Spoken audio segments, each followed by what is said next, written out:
Two men. One saw humanity as born good, the other as born flawed. Their clash would shape the moral heart of China for over 2,000 years. This is the story of Mencius and Xunzi. In the chaos after Confucius's death, his teachings splintered. China was not yet an empire, but a battlefield of states, ambitions, and ideas.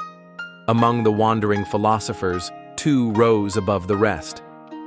Mencius, the idealist. Xunzi, the realist.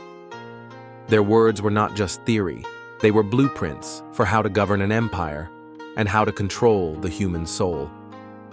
Mencius believed every human was born with a moral compass, a spark of compassion, ready to grow if nurtured. He told kings, "The heart that cannot bear to see others suffer is the beginning of humanity."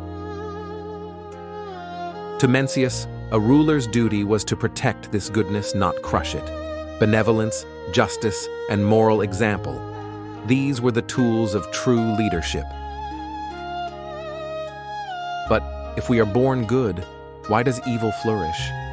Was Mencius blinded by hope, or was he defending something deeper, a vision of humanity worth fighting for? Xunzi saw the world differently.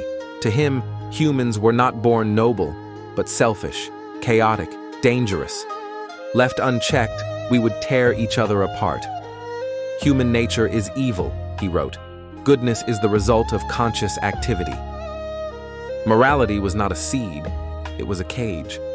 Rituals, laws, and education were the iron bars that kept human desires under control.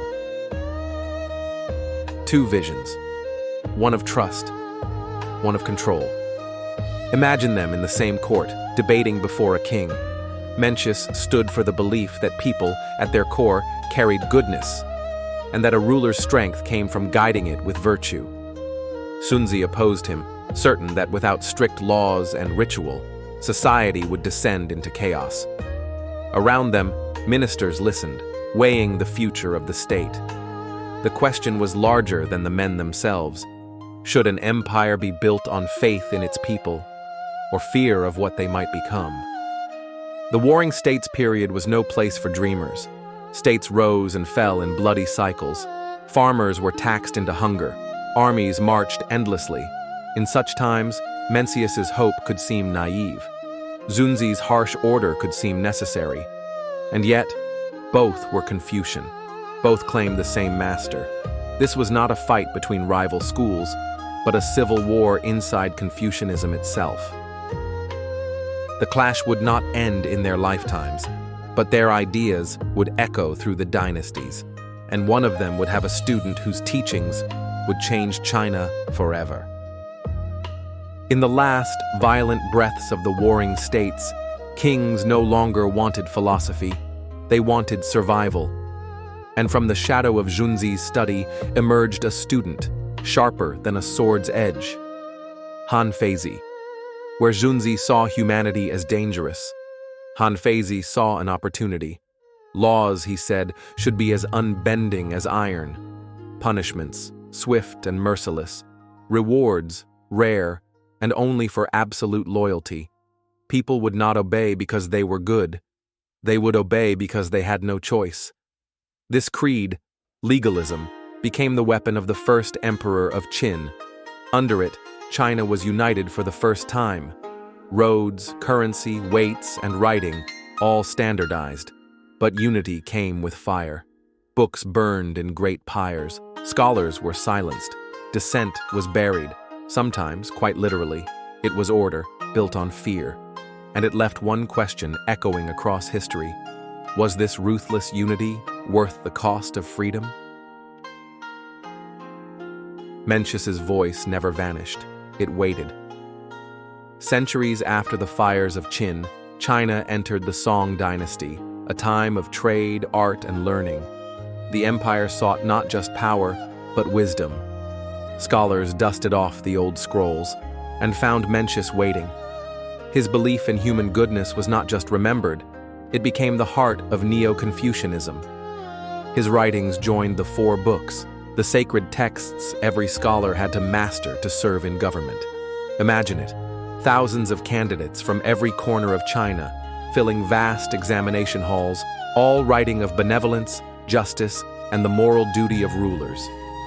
For centuries, Mencius shaped the minds of those who shaped the empire. His ideas crossed seas, influencing Korea, Japan, and beyond. The seed he planted outlived dynasties. And in the halls of power, his vision of trust in human nature stood as a quiet rebellion against the iron grip of legalism. Two visions, one forged an empire in iron, the other shaped minds for 1,000 years. But which endures? If you were building a state from nothing, would you trust in the goodness of its people or bind them with laws they cannot escape? History has tested both paths. Today, the question is no less urgent. Look around. In governments, in workplaces, even in families. Do we lead with trust or control? The clash of Mencius and Xunzi is not locked in the past. It lives in every choice of power, and in every hand that holds it. 2,000 years ago, in crowded courts and dusty roads, Mencius and Xunzi argued over the soul of humanity. They never settled it. One believed goodness was a flame, fragile but bright. The other saw it as a wildfire, dangerous unless contained. Today, their voices still echo in our laws, in our schools, in the way we lead and the way we follow. And maybe the truth is this: we are both, capable of kindness beyond measure and cruelty beyond reason. Which side wins? That choice is ours, every day. And if you've stayed with me until now, you're already part of that choice. Before the debate faded, one of Xunzi's sharpest students took his ideas and turned them into something far more ruthless. His name was Han Feizi. His weapon, legalism. With it, the Qin dynasty rose, uniting China under its first emperor, but at a cost so high, its shadow still falls over history. And that is a story you can't miss.